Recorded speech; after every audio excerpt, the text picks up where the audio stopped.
जय भीम साथियों, स्वागत है आपका हमारे YouTube चैनल भीमराव ऑफिशियल में। और हम हाजिर हैं कास्ट इन इंडिया के 5वें भाग को लेकर।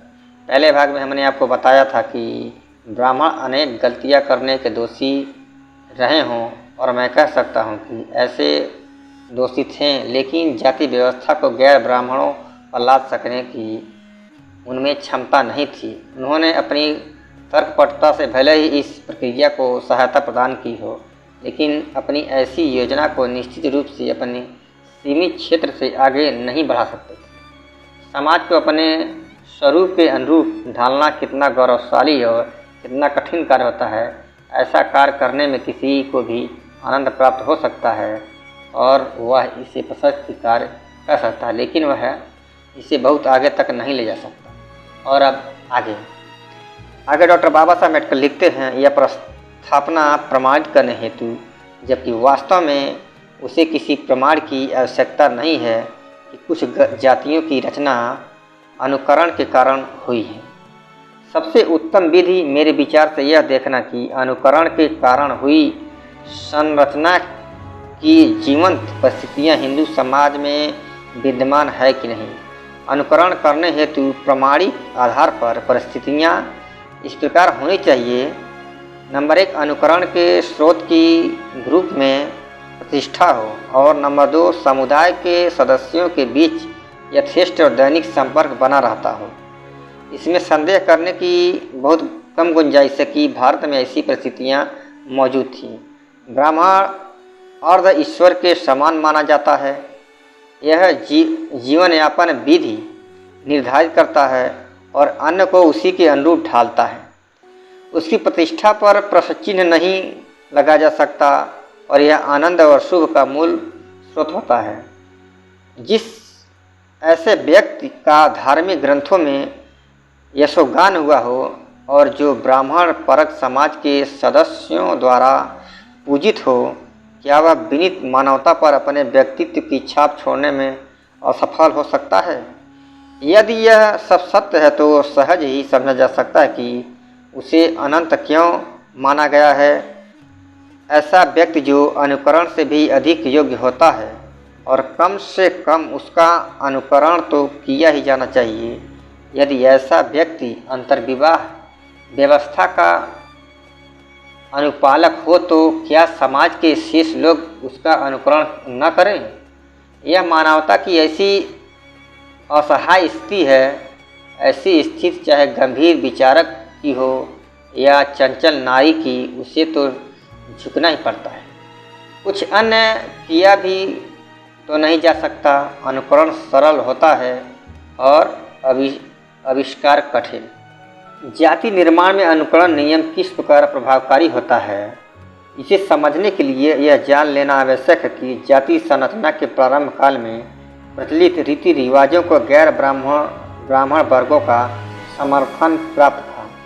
बाद के इतिहास काल में बिना किसी वैचारिक समर्थन के ये अनुकरण भाव हिंदू मस्तिष्क पर आच्छादित हो गए, और आज भी वैसी ही स्थिति है, क्योंकि अब उन्हें किसी प्रकार के वैचारिक समर्थन ही नहीं वरन आस्था मात्र की आवश्यकता भर है। वैचारिक समर्थनहीन आस्था का रूप जलाशय में फैली काई के समान होता है, और केवल एक ही प्रकार से सती, बाध्य, वैध और बालिका विवाह प्रथा के पालन की व्यापकता के अनुरूप हिंदू समाज में जाति की हैसियत प्रत्यक्ष बदलती रहती है। इन प्रथाओं का पालन एक जाति को दूसरी जाति से पृथक करने वाली दूरी, मैं इस शब्द का प्रयोग टार्डे की परिभाषा के अनुसार कर रहा हूँ, पर निर्भर करता है। ब्राह्मणों के समीपस्थ जातियों ने इन सभी प्रथाओं का अनुकरण किया और कड़ाई के साथ इनका पालन किया।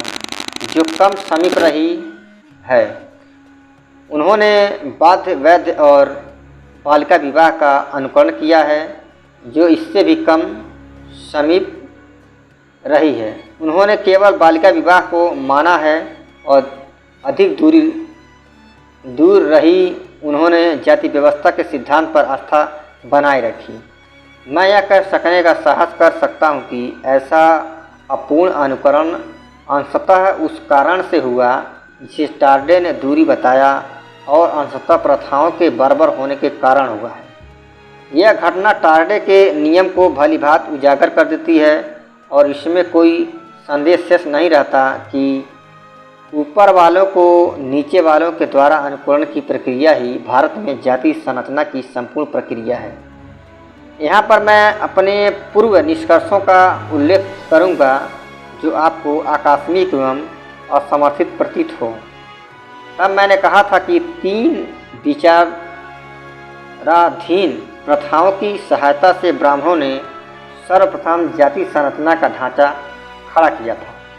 इस निष्कर्ष पर पहुंचने का कारण यह था कि मेरे मतानुसार अन्य वर्गों में मौजूदगी व्युत्पन्न स्वयं मूल रूप में ही नहीं वरन अन्य स्रोतों से ग्रहण की हुई थी। मैंने यह बताया कि अनुकरण नियम ने इन प्रथाओं के गैर ब्राह्मण वर्गों के प्रयास में साधन अथवा आदर्श की भूमिका अदा की। यदि अनुकरणकर्ता इसे भिज्ञ नहीं रहा है, वे उनमें व्युत्पन्न रूप में वर्तमान है। यदि गैर ब्राह्मण इन प्रथाओं का अस्तित्व व्युत्पन्न है तो उनका मूल स्रोत भी अवश्य होना चाहिए जो कि श्रेष्ठ हो और अन्य के सम्मुख एवं अनुकरणीय स्वरूप प्रस्तुत कर सकने वाला है। लेकिन धर्म शासित समाज में पुरोहित वर्ग के अतिरिक्त कौन ऐसा हो सकता है?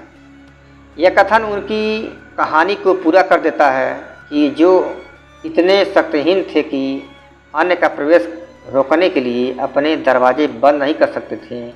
अब हमें यह ज्ञात करना चाहिए कि अन्य ने दरवाजे के बाहर कर दिए जाने के कारण अपने दरवाजे को अंदर बंद कैसे कर लिया। मैं इसे जाति संस्था की यांत्रिक प्रक्रिया कहता हूँ। ऐसा होना अनिवार्य था, अतः यांत्रिक प्रक्रिया थी। विलय की व्याख्या हेतु इस प्रकार के चिंतन और मनोवैज्ञानिक पक्ष की ओर मेरे पूर्व वक्ताओं का ध्यान इसलिए नहीं गया क्योंकि जाति को वे स्वतः एक यूनिट समझते रहें, न कि समाज व्यवस्था के अंदर की एक यूनिट। ऐसी भूल या समझ की कमी विषय वस्तु को समझने और उसकी सही व्याख्या करने में बड़ी हानिकारक सिद्ध हुई। मैं एक टिप्पणी के साथ जिसे आप सानुरोध अपने मस्तिष्क में निरंतर धारण किए रहें, इस विषय के संबंध में अपनी व्याख्या प्रस्तुत करूंगा। यह रिमार्क है, एक वचन में जाति शब्द अवास्तविक है। जातियां सदैव ही बहुवचन है। जातियां जैसी कोई चीज़ नहीं होती, वरन अस्तित्व सदैव जातियों का होता है। मैं अपने इस कथन की व्याख्या करूंगा। ब्राह्मणों ने स्वयं को एक जाति में परिवर्तित कर गैर ब्राह्मण जाति को जन्म दे दिया, या अपने ढंग से मैं यह कहूँगा कि उन्होंने अपने को दरवाजे के अंदर बंद कर अन्य को बाहर कर दिया। मैं दूसरा उदाहरण देकर अपनी बात को स्पष्ट करना चाहूँगा। अब समस्त भारत पर विचार करें, जहाँ भिन्न भिन्न धार्मिक संस्थाओं वाली अनेक जातियाँ रहती हैं जो अपनी आस्थाओं के कारण हिंदू, मुसलमान, यहूदी, ईसाई और पारसी के नाम से जानी जाती हैं। हिंदुओं को छोड़ से सभी स्वयं में जातिहीन जातियां हैं, लेकिन एक दूसरे के संदर्भ में वे जातियां हैं। यदि पहली 4 जातियां अपने को अलग से घेरे में बंद कर लें तो पारसी प्रत्यक्ष घेरे के बाहर हो जाते हैं या परोक्ष में अपने घेरे बंद हो जाते हैं। प्रतीक्षात्मक रूप में अपने घेरे में बंद हो जाते हैं। देखा जाए तो यदि क ग्रुप अपने को अंतर्विहीन बना लेता है तो परिस्थितिवश ख को मजबूरन ऐसा ही करना पड़ेगा। अब इसी तर्क को हिंदू समाज पर लागू कीजिए तो उसके अंतर्निहित द्विगुणीय गुण के फलस्वरूप इसके जननशील चरित्र की अन्य व्याख्या स्पष्ट हो जाती है। जो नव परिवर्तन जाति के आचार, धार्मिक और सामाजिक विधान का गंभीर उल्लंघन करने वाले होते हैं, उन्हें जाति द्वारा सहन करना संभव नहीं होता है और अवज्ञा करने वाले सदस्यों को जाति से बाहर कर देने का खतरा पैदा हो जाता है। और ऐसी स्थिति में जब अन्य जातियों में सम्मिलित करने या खपा लेने का विकल्प शेष न रहे तो उन्हें अपने भाग के भरोसे रहना पड़ता है। जातीय नियम बड़े निर्मम होते हैं और अपराध के प्रकार में भेद करना नहीं चाहते। न प्रवर्तन किसी प्रकार का हो उसके लिए दंड एक समान होता है। न चिंतन के फलस्वरूप पुरानी के स्थान पर भले ही एक नई जाति की रचना हो जाए किंतु वह भी इसे सहन नहीं करेगी। विघ्नकारी चिंतक जैसे समान पूर्वक गुरु कहकर संबोधित किया जाता है। अवैध प्रेम करने पर उसी दंड का भागी होगा जैसा साधारण पापी। पहला धार्मिक संप्रदाय का होता है जबकि दूसरा मिश्रित जाति का होता है। सामाजिक विधान का उल्लंघन करने का साहस करने वाली प्रति जाति किसी प्रकार की दया नहीं दिखाती। इसका दंड है जाति निष्कासन और परिणाम स्वरूप एक नई जाति अस्तित्व में आ जाती है। हिंदू मनोवैज्ञानिक स्थिति इतनी विचित्र नहीं है कि वह जाति से निष्कासितों को अलग जाति बनाने के लिए प्रेरित करे, बल्कि स्थिति इससे भिन्न होती है। इसके विपरीत निष्कासित व्यक्ति किसी अन्य जाति के विनीत सदस्य बनने इच्छुक रहते हैं बशर्ते उन्हें उसमें शामिल कर लिया जाए।